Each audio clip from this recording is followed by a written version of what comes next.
So we're back from America, finally. I think I'm going to need to do like a series rather than one video of our thoughts. But what I have to say on reflection is that I don't think I noticed so many differences in America, probably because I am American.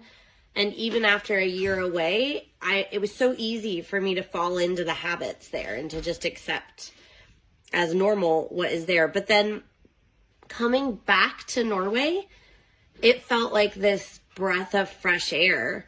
And so again, I noticed more of the differences in coming to a culture that wasn't my own.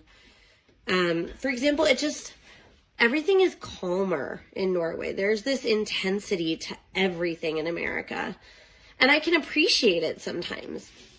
The friendships are really intense in a really cool way. I think mostly because friendship is like one of the only things keeping people alive in a culture of death and necro-capitalism in America. But the friendships in Norway they're just calm. There's not this intensity. Like, if I don't have this friendship, I have nothing keeping me afloat in life.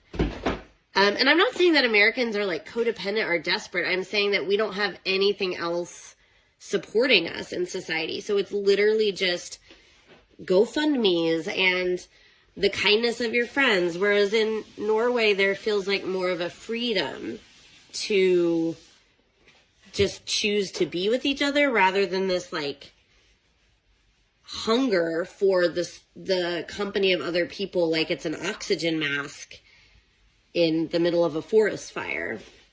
But just the people move more slowly. I didn't feel like America was loud, but when I got back to Norway, I was like, oh, it's so quiet, like in the best way. A couple other reflections just off the top of my head. This is going in a different direction about safety. But my husband and I noticed that when we were in parks with our kids in America, we were both self-editing and trying to avoid using our children's names if we were calling to them, because just instinctively we wouldn't want a stranger to hear us use their name and then be able to use that to like convince the kids that they knew them and kidnap them. And it was really nice to get back to Norway and not be having to look over my shoulder constantly that way. Like if I needed to get my bags off the baggage belt at the airport, I was like, oh no, I can't leave the kid for like 20 seconds while I do that. And then I'd be like, oh right, I'm in Norway. Like I can walk away for a second to get my bag and they'll be okay.